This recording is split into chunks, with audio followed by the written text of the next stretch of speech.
Desequilíbrios e inibições musculares do glúteo e da cadeia anterior como determinantes de lesões no joelho em atletas de voleibol juvenil. Direitos autorais. Estudo e pesquisa Professor Roberto de Oliveira. A prevenção de lesões em atletas de voleibol juvenil deixou de ser apenas um tema clínico para se tornar um diferencial competitivo e comercial para escolas, clubes, comissões técnicas e instituições de ensino. Programas de palestras e treinamentos baseados em evidências sobre desequilíbrio e inibição muscular de glúteos e musculatura anterior da coxa permitem reduzir afastamentos por lesão, otimizar desempenho de salto e mudança de direção e aumentar a longevidade esportiva dos jovens atletas. Linhas de pesquisa aplicadas, como avaliação isocinética de razão, extensores flexores de joelho, análise do valgo dinâmico do joelho em tarefas funcionais, estudos de fadiga muscular em períodos de congestão de jogos e implementação de protocolos neuromusculares de prevenção, geram dados objetivos que podem ser convertidos em indicadores de retorno sobre investimento para gestores.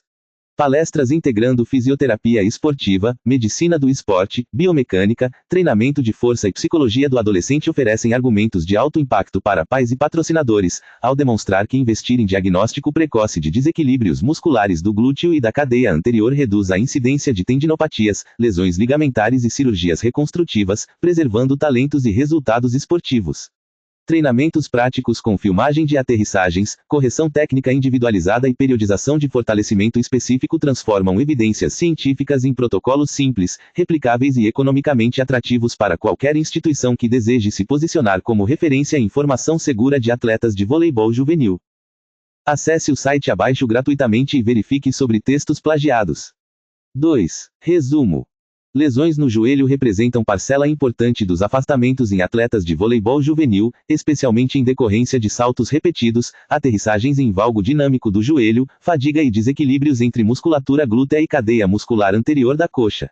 Estudos epidemiológicos indicam que, em jovens voleibolistas entre 12 e 18 anos, o joelho figura entre as 3 regiões corporais mais acometidas, com incidência variando aproximadamente de 1,5 a 5,3 lesões por 1000 exposições ao esporte, dependendo da definição utilizada e do desenho metodológico dos estudos, tendo o joelho papel relevante nas lesões por sobrecarga e por trauma agudo em bloqueios e aterrissagens de ataque. Silva et al., 2023. Evidências recentes reforçam que déficits de força e controle neuromuscular dos músculos glúteos estão associados ao aumento de valgo dinâmico do joelho, padrão biomecânico no qual o joelho se desloca medialmente durante a flexão, elevando o estresse sobre o ligamento cruzado anterior, tendão patelar e estruturas meniscais. Rinaldi et al., 2022. Em atletas jovens, o predomínio da musculatura extensora sobre os flexores de joelho e assimetrias entre membros são frequentes, especialmente em categorias infanto-juvenis, e contribuem para a sobrecarga musculotendínea. Bittencourt et al., 2005. Este artigo, de caráter teórico-analítico, discute, à luz das evidências nacionais e internacionais, as relações entre desequilíbrio e inibição muscular de glúteos e musculatura anterior da coxa e a gênese de lesões no joelho em atletas de voleibol juvenil, abordando aspectos epidemiológicos, biomecânicos, neuromusculares e preventivos, com vistas a subsidiar intervenções interdisciplinares voltadas à redução de risco e à otimização do desempenho esportivo. Palavras-chave: voleibol juvenil, lesões no joelho, glúteos, cadeia anterior, valgo dinâmico do joelho. 3. Introdução. O voleibol é um dos esportes coletivos mais praticados no Brasil e no mundo, com elevada adesão de adolescentes em contextos escolares, clubes e programas de iniciação esportiva. A prática sistemática desse esporte exige grande número de saltos verticais, aterrissagens, deslocamentos laterais rápidos, mudanças bruscas de direção e ações explosivas de membros inferiores, o que impõe elevada demanda mecânica às articulações do joelho e do tornozelo. Bittencourt et al., 2005. Revisão sistemática recente sobre a epidemiologia de lesões em jovens atletas de voleibol apontou incidência total variando aproximadamente de 1,51 lesões por 1000 horas jogador até 12,4 lesões por 10.000 exposições ao esporte, com predomínio de lesões em tornozelo, mãos e joelhos. Silva et al., 2023. Apesar de o voleibol ser considerado relativamente seguro em comparação a outras modalidades coletivas, a ocorrência de lesões no joelho em atletas jovens tem repercussões significativas sobre continuidade da prática, desempenho esportivo, saúde mental e custos com reabilitação.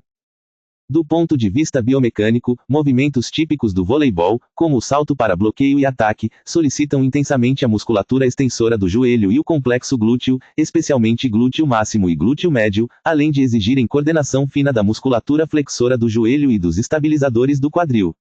Estudos isocinéticos com atletas das seleções brasileiras infanto e juvenil de voleibol masculino demonstraram predominância da musculatura extensora sobre a flexora, com razão agonista-antagonista abaixo dos valores de referência e potencial para sobrecarga musculotendínea e articular, Bittencourt et al., 2005. Paralelamente, pesquisas internacionais têm evidenciado o papel central da fraqueza ou inibição funcional dos músculos glúteos no desenvolvimento de valgo dinâmico do joelho, padrão em que o joelho converge medialmente durante a aterrissagem ou mudança de direção, aumentando a tensão sobre o ligamento cruzado anterior, cápsula medial e estruturas meniscais, Rinaldi et al., 2022.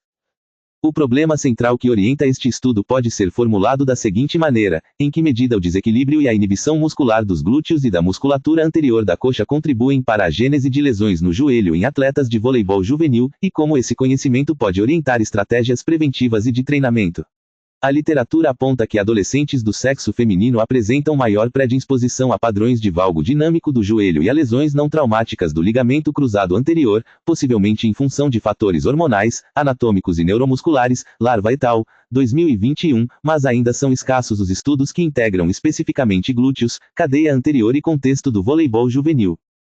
Este artigo tem como objetivo analisar criticamente, à luz de evidências interdisciplinares, a relação entre desequilíbrios e inibição muscular dos glúteos e da musculatura anterior da coxa e a ocorrência de lesões no joelho em atletas de voleibol juvenil.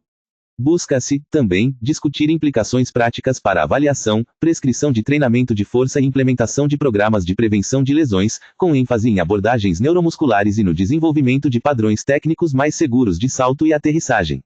A relevância acadêmica decorre da necessidade de articular conhecimentos da medicina esportiva, fisioterapia, biomecânica, treinamento de força e pedagogia do esporte em modelos explicativos que ultrapassem visões puramente segmentares ou reducionistas. Justifica-se, ainda, a pertinência social e profissional do tema.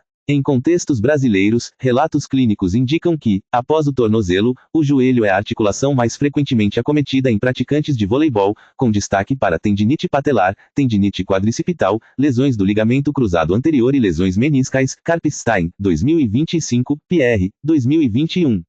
Em jovens atletas, tais lesões podem interromper carreiras em fase de desenvolvimento e criar experiências negativas associadas à prática esportiva. Nesse cenário, compreender o papel dos desequilíbrios musculares e da inibição neuromuscular contribui para desenhar intervenções mais efetivas, com potencial de reduzir afastamentos, custos e sequelas a longo prazo. 4. Desenvolvimento. A compreensão da relação entre desequilíbrios musculares, inibição neuromuscular e lesões no joelho em atletas de voleibol juvenil exige uma leitura integrada de fatores epidemiológicos, biomecânicos, maturacionais e de carga de treinamento. Em primeiro lugar, revisões sistemáticas sobre valgo dinâmico do joelho, isto é, o deslocamento medial do joelho em relação ao pé durante movimentos de flexão e carga, têm apontado esse padrão como um dos principais fatores de risco modificáveis para lesões não traumáticas do ligamento cruzado anterior, tanto em adultos quanto em adolescentes, Wilczynski, Zorena, Slezak, 2020. Em atletas jovens, sobretudo do sexo feminino, a combinação de maior largura pélvica relativa, aumento do ângulo formado entre quadril e joelho, menor força excêntrica de quadríceps isquiotibiais e controle neuromuscular ainda em desenvolvimento favorece a manifestação desse padrão durante saltos e aterrissagens, Larva et al., 2021.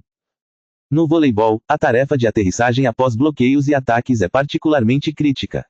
Estudos de cinemetria mostram que atletas de voleibol e basquetebol apresentam magnitudes diferentes de valgo do joelho dependendo do tipo de salto e aterrissagem. Em estudo comparativo com jogadoras de elite, verificou-se que as voleibolistas exibiam ângulos de valgo maiores em aterrissagens unilaterais, enquanto as basquetebolistas apresentavam maior valgo em determinadas tarefas bilaterais, o que sugere influências de padrões técnicos específicos de cada modalidade, Harrington, 2011. Em ambas as situações, porém, déficits de controle de quadril e joelho se associaram a maior deslocamento medial do joelho, reforçando a importância dos músculos glúteos como estabilizadores do plano frontal. Os músculos glúteos, especialmente o glúteo médio e o glúteo máximo, desempenham papel crucial na contenção da adução e rotação interna do fêmur durante tarefas de suporte unipodal e bipodal. Revisão de escopo recente sobre a influência de déficits de força glútea sobre o valgo dinâmico do joelho demonstrou que a fraqueza ou inibição desses músculos favorece a queda da pelve contralateral e a projeção medial do joelho, aumentando a tensão sobre estruturas ligamentares e cartilaginosas, Rinaldi et al., 2022. No contexto do voleibol juvenil, esse mecanismo é particularmente relevante, uma vez que os atletas realizam grande número de aterrissagens em apoio unipodal, tanto em ações ofensivas quanto defensivas, em superfícies muitas vezes rígidas e com fadiga acumulada pelo volume de treinamento. Além da força absoluta, o tempo de ativação e a coordenação entre glúteos e musculatura anterior da coxa contribuem para a qualidade do controle articular.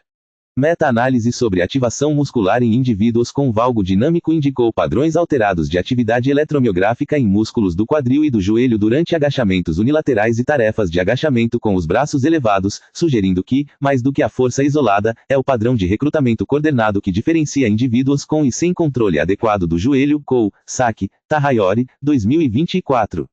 Tais achados dialogam com investigações que, ao correlacionar valgo dinâmico e resposta neuromuscular de cadeia posterior, não encontraram associação linear entre força isolada de quadril e joelho e a magnitude do valgo, sugerindo a participação dominante de mecanismos de controle pelo sistema nervoso central e da organização sinérgica dos músculos, mais do que apenas da capacidade contrátil segmentar, Lurda Almuzara et al., 2020. No caso de atletas de voleibol juvenil, estudos brasileiros utilizando dinamometria isocinética demonstraram, de forma consistente, desequilíbrios entre a força dos extensores e flexores do joelho, com razão flexores extensores inferior aos valores de referência esperados e predomínio da musculatura extensora, particularmente do quadríceps, Bittencourt et al., 2005, Bonetti, 2014. Em jovens atletas do sexo feminino, observou-se ainda que, embora o pico de torque entre membros dominantes e não dominantes fosse semelhante, a razão flexores-extensores apresentava diferenças significativas em altas velocidades angulares, evidenciando desarmonia funcional potencialmente lesiva durante gestos esportivos de alta velocidade. Tais desequilíbrios, ao reduzirem a capacidade dos isquiotibiais de controlar a translação anterior da tíbia e a rotação interna do fêmur, aumentam a demanda estabilizadora sobre estruturas ligamentares e cartilaginosas do joelho, sobretudo em situações de fadiga. A fadiga é, por sua vez, um componente determinante na relação entre desequilíbrios musculares e lesões.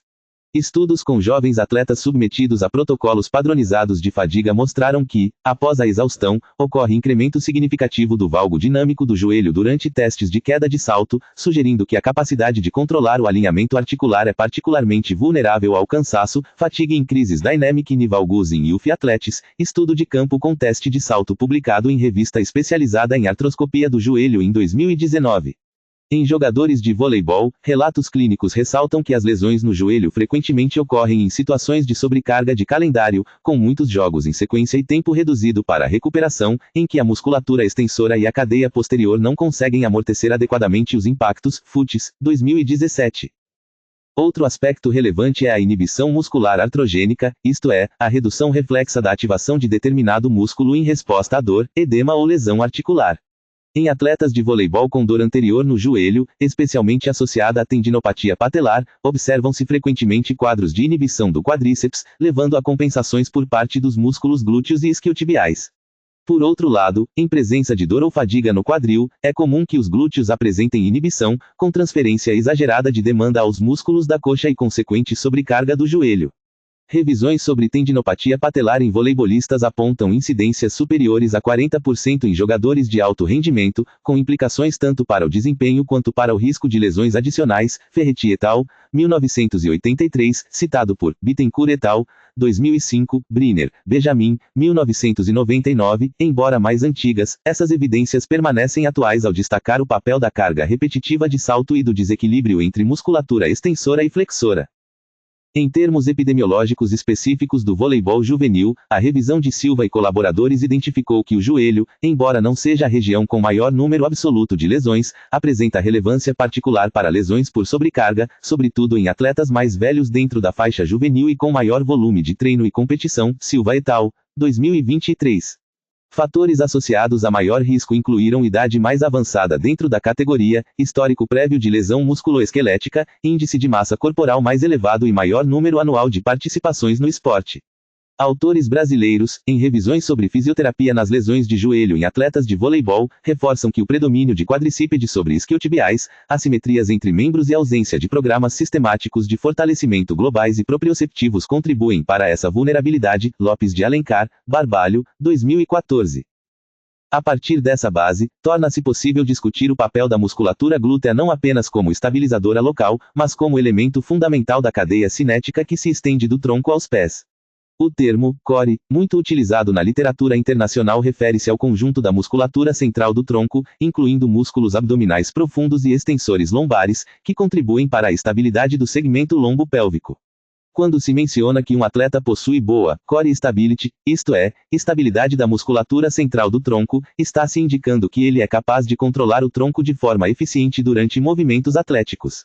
Revisões sobre rupturas de ligamento cruzado anterior em jovens atletas indicam que a combinação de estabilidade deficiente do tronco, fraqueza em abdução de quadril e aumentos de valgo do joelho cria um cenário de risco elevado para lesões não traumáticas do ligamento, Larva et al., 2021. Em jogadores de voleibol juvenil, o reforço da musculatura glútea associado ao treinamento de estabilidade do tronco contribui para manter o joelho alinhado durante aterrissagens, reduzindo picos de carga no ligamento cruzado anterior e no tendão patelar.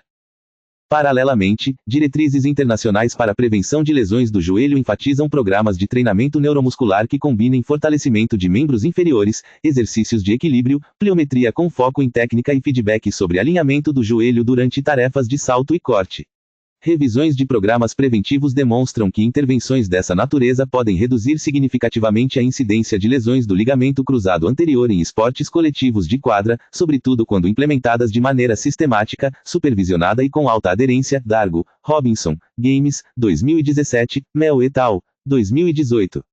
Em contexto brasileiro, no entanto, relatos de campo apontam que a adoção desses protocolos em categorias de base de voleibol ainda é desigual, muitas vezes limitada por falta de profissionais especializados, tempo reduzido de sessão e foco predominante em aspectos táticos e técnicos em detrimento do treinamento de força e prevenção de lesões. Marques Jr., 2004. No âmbito da musculatura anterior da coxa, especialmente o quadríceps, a questão central não é apenas o fortalecimento, mas o equilíbrio funcional com isquiotibiais e músculos glúteos.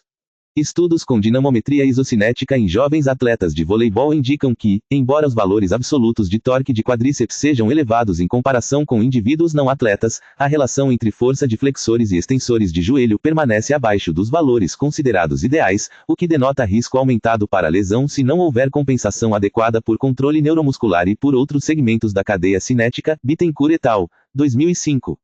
Bonetti, 2014. Em adolescentes, esse quadro se exacerba durante o estirão de crescimento, fase em que o comprimento ósseo aumenta mais rapidamente do que a capacidade de adaptação tendínea e muscular, produzindo temporárias perdas de flexibilidade e coordenação.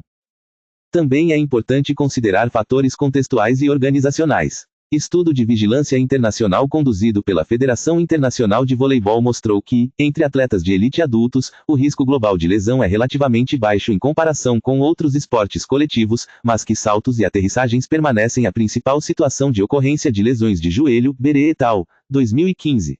Pesquisas com jovens atletas sugerem que treinamentos com elevado volume de saltos em superfícies duras, sem adequada progressão de carga, aumentam a incidência de tendinopatia patelar, conhecida como joelho do saltador, caracterizada por dor anterior, espessamento tendíneo e limitação funcional. Briner, Benjamin, 1999. A associação entre desequilíbrio e inibição muscular de glúteos e cadeia anterior, excesso de carga pliométrica mal planejada e ausência de monitorização da fadiga cria um quadro propício à instalação de lesões crônicas. Frente a esse conjunto de evidências, torna-se possível propor uma síntese interpretativa. Em atletas de voleibol juvenil, o desequilíbrio muscular caracterizado por predomínio de quadríceps sobre isquiotibiais e por fraqueza ou inibição de glúteos, associado à estabilidade insuficiente do tronco, leva a padrões de valgo dinâmico do joelho durante saltos e aterrissagens, sobretudo em condições de fadiga e de carga elevada. Esses padrões, por sua vez, aumentam o estresse sobre ligamentos, tendões e cartilagens, favorecendo o desenvolvimento de tendinopatia patelar, lesões de ligamento cruzado anterior e meniscopatias. O papel da musculatura glútea não se limita a produzir força, mas inclui coordenar, em tempo adequado, as ações de abdução e rotação externa do quadril e de controle pélvico, criando ambiente mecânico mais seguro para o joelho. Da mesma forma, a musculatura anterior da coxa deve ser treinada em equilíbrio com isquiotibiais e com ênfase em controle excêntrico e em tarefas funcionais específicas do voleibol, e não apenas em exercícios isolados em cadeia cinética aberta. Por fim, a literatura aponta que abordagens preventivas mais efetivas são aquelas que integram avaliação periódica de força e equilíbrio muscular, análise de movimento em tarefas funcionais, educação de atletas, treinadores e familiares sobre sinais precoces de sobrecarga e implementação rotineira de protocolos de treinamento neuromuscular específicos para o voleibol. Nesse sentido, há um campo fértil para pesquisas aplicadas que avaliem, por exemplo, o impacto de programas de fortalecimento de glúteos e cadeia posterior associados a intervenções sobre técnica de aterrissagem na incidência de lesões em categorias de base, bem como para estudos que explorem marcadores objetivos de fadiga e sua relação com alterações momentâneas no controle de valgo dinâmico do joelho. 5. Conclusão. A análise interdisciplinar realizada permite concluir que as lesões no joelho em atletas de voleibol juvenil não podem ser atribuídas a um único fator isolado, mas que o desequilíbrio e a inibição muscular dos glúteos e da musculatura anterior da coxa exercem papel central na configuração de um quadro de risco aumentado. Evidências nacionais e internacionais convergem no sentido de que a predominância do quadríceps sobre isquiotibiais, a fraqueza relativa ou inibição funcional de glúteo médio e glúteo máximo e a estabilidade insuficiente do tronco favorecem o surgimento de padrões de valgo dinâmico do joelho durante tarefas de salto, aterrissagem e mudança de direção, típicas do voleibol. Tais padrões aumentam o estresse sobre o ligamento cruzado anterior, tendão patelar e estruturas meniscais, contribuindo para a ocorrência de tendinopatias, lesões ligamentares e cartilaginosas. Do ponto de vista prático, os achados reforçam a necessidade de que programas de formação e treinamento em voleibol juvenil incorporem, de maneira sistemática, avaliações periódicas de força e equilíbrio muscular de membros inferiores, com atenção especial à razão flexores-extensores de joelho e à simetria entre membros. Recomenda-se, ainda, a inclusão regular de exercícios de fortalecimento dos músculos glúteos, cadeia posterior e musculatura central do tronco, associados a intervenções sobre técnica de salto e aterrissagem com feedback visual e verbal sobre o alinhamento do joelho. Programas de treinamento neuromuscular, quando bem estruturados e integrados à rotina, tendem a reduzir a incidência de lesões do joelho em esportes coletivos de quadra, e os dados aqui discutidos sugerem fortemente que tal benefício se estende ao voleibol juvenil. Para a pesquisa científica, delineiam-se como linhas promissoras estudos longitudinais que avaliem a efetividade de programas específicos de fortalecimento de glúteos e cadeia posterior na redução de valgo dinâmico do joelho e da incidência de lesões em jovens voleibolistas, bem como investigações que explorem a interação entre fatores maturacionais, carga de treinamento, fadiga e controle neuromuscular. A articulação entre centros de pesquisa, escolas, clubes e federações pode favorecer a construção de bancos de dados robustos e a implementação de protocolos preventivos padronizados.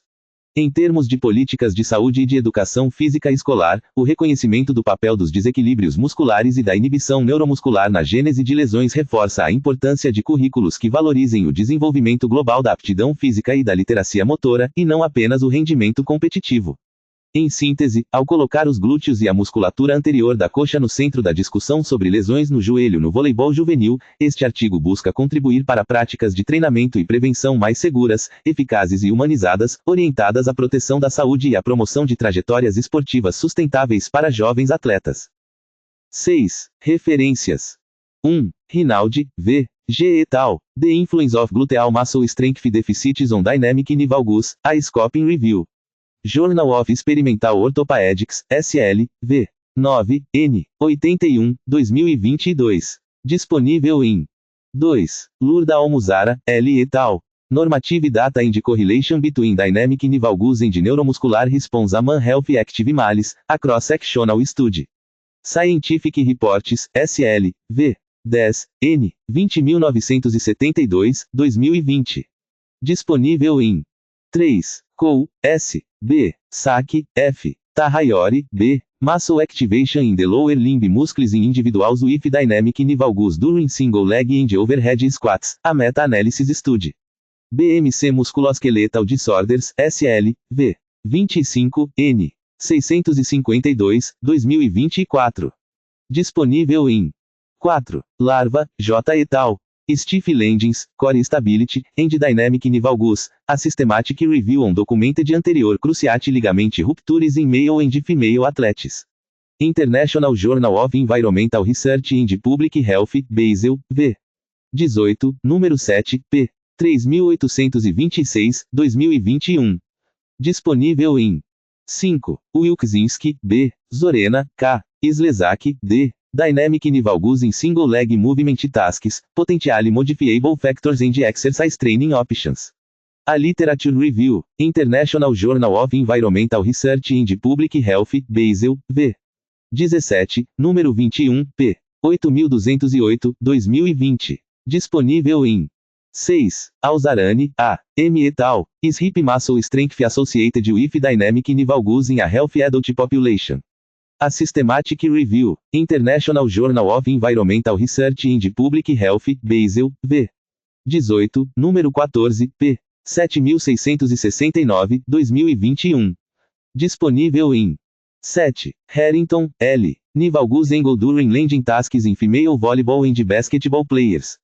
Journal of Strength and Conditioning Research, Filadélfia, v. 25, número 1, p. 262 a 266, 2011. Disponível em 8. Silva, A. S. et al. Epidemiology of Injuries in Young Volleyball Athletes, A Systematic Review. Journal of Orthopedic Surgery and Research, London, v. 18, N. 748, 2023. Disponível em 9. Bittencourt, N. F. N. et al. Avaliação muscular isocinética da articulação do joelho em atletas das seleções brasileiras infanto e juvenil de voleibol masculino. Revista Brasileira de Medicina do Esporte, São Paulo, v. 11, número 6, p. 295 a 299, 2005. Disponível em 10. Bonetti, L. V. Avaliação muscular do joelho e funcional de membros inferiores de jovens atletas de voleibol do sexo feminino. Acta Fisiátrica, São Paulo, v. 18, número 3, p. 144 a 150, 2011. Disponível em Acesso por bases indexadas. 11. Lopes de Alencar, J. A. Barbalho, E. V. Produções científicas sobre a abordagem da fisioterapia nas lesões de joelho em atletas de voleibol. fdeportes.com, Revista Digital, Buenos Aires, ano 19, N. 197, 2014. Disponível em 12. Marques Júnior, N. Principais lesões no atleta de voleibol. fdeportes.com, Revista Digital, Buenos Aires, ano 10, N. 68, 2004. Disponível em 13. Karpstein, A. Lesões do joelho no voleibol. Clínica do Joelho, Curitiba, 2025. Disponível em 14. Futs, R. Lesão no joelho em jogadores de vôlei. Instituto Futs, Curitiba, 2017. Disponível em 15. Pierre, P. Quando ocorrem as lesões no voleibol. Blog Dr. Pierre, Florianópolis, 2016. Disponível em 16. Ferretti, A. et al. The Natural History of Jumpers Knee, Patellar or Quadriceps Tendonitis. International Orthopedics, Berlim, v. 7, número 4, p. 239 a 242, 1983. 17. Briner, W. W. Benjamin, H. J. Volleyball Injuries, Managing Acute and Overuse Disorders. The Physician and Sports Medicine, Minneapolis, v. 27, número 8, p. 48 a 60, 1999. 18. Beret, T. et al. Injury Risk Slow Among World Class Volleyball Players, 4-year data from the FIVB Injury Surveillance System. British Journal of Sports Medicine, London, v. 49, número 17, p. 1132 a 1137, 2015. 19. Van der Das, H. T. et al. Jump Landing Characteristics Predict Lower Extremity Injuries in Indoor Team Sports. International Journal of Sports Medicine, Stuttgart, v. 37, número 3, p. 251 a 256, 2016. 20. Dargo, L. Robinson, K. J. Games, K. E. Prevention of Knee and Anterior Cruciate Ligament Injuries through the Use of Neuromuscular and Proprioceptive Training, an Evidence-Based Review. Journal of Athletic Training, Dallas, v. 52, número 12, p. 1171 a 1172, 2017. Disponível em 21. Mel, J. et al. Evidence-Based Concepts for Prevention of Knee and ACL Injuries, 2017 Guidelines of the Ligament Committee of the German Knee Society, DKG. Archives of Orthopedic and Trauma Surgery, Berlim, v. 138, número 1, p.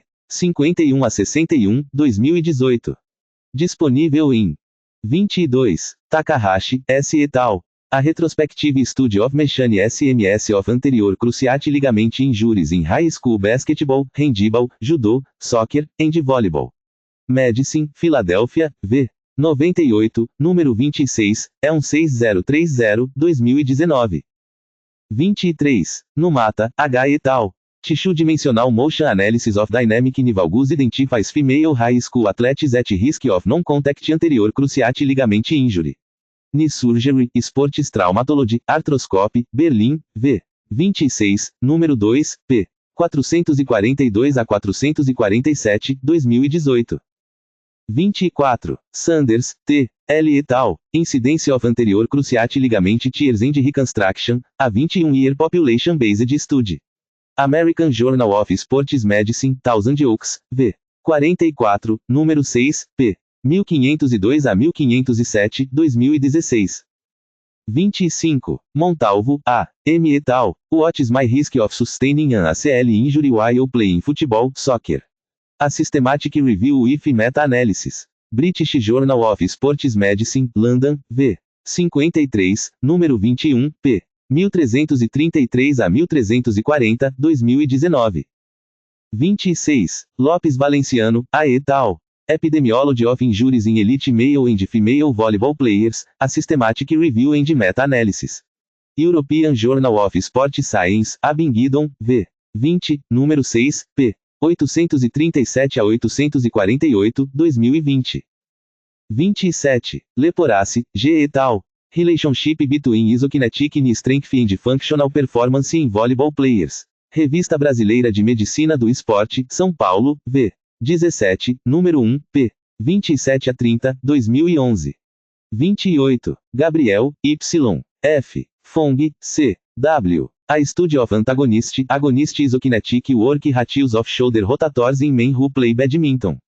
Journal of Orthopedic and Sports Physical Therapy, Alexandria, V. 32, número 8, p. 399 a 404, 2002. 29. Reesser, J. C. Wilkins, R. Incidence of Volleyball Injuries in the 2004 Olympic Games. British Journal of Sports Medicine, London, V. 40, número 3, p. 238 a 241, 2006. 30. Uitral, E. et al. Suprascapular Neuropathy in Volleyball Players. British Journal of Sports Medicine, London, V. 34, número 3, p. 174 a 180, 2000. 31. Ferreira, A. C. et al. Efeitos dos exercícios de musculação para o fortalecimento da musculatura da coxa em portadora de condromalácia patelar, atleta de voleibol. Revista Brasileira de Ciência e Movimento, Brasília, V. 16, número 2, p. 65 a 72, 2008. 32. Lara, S. et al. Efeito da prescrição de pilates na reabilitação da tendinite patelar em atleta de voleibol. Revista Brasileira de Fisioterapia, São Carlos, V. 13, número 5, p. 405 a 412, 2009. 33. Zareidetnik, D. et al. Identification of Landing Techniques After Blocking in Volleyball Associated with Risk of ACL Injury. European Journal of Sport Science, Abingdon, V. 16, número 8, p. 1081 a 1089, 2016. 34. Van Dentilar, R. Fredriksen, H. Giske, R. Effect of Fatigue on Kinematics and Kinetics During Volleyball Blocking. Journal of Human Kinetics, Katowice, V. 52, p. 117 a 126, 2016. Hashtag Estudando como sempre aprendendo como nunca.